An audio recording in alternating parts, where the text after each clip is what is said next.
Di ba? Opo. Abangan nyo yung ilog. Ito na. Ang ilog. Wow. Malalim yan. Babain natin. Ang lamig dito, tignan. Wow. Ganda ng kulay. Pagkatapos talaga ng bagyo, iba kulay ng tubig.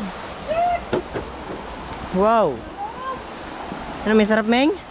Swimming! Grabe, ganda talaga ng ilog pagkatapos magbagyo. Ang linis. Hot up muna tayo.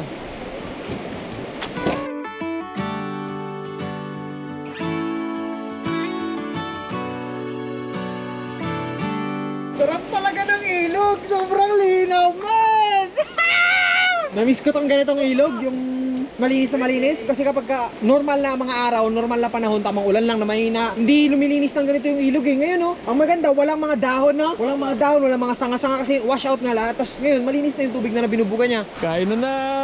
Ano ulam? Pakita natin ulam, pakita natin. Our favorite of the family. Adobo! Adobo! Wow! Kaya na! Tumutog na ang Kanin. kitchen. Uy! Ano kanin natin? Ano pa sunog siya pa itatapa sa taas, topping. Ah, cake mo yun, Jay, pala? Kakainin kayo namaya. Napakalinaw. Ang tagal namin hindi nakakita ng ganitong malinaw na ilog ulit.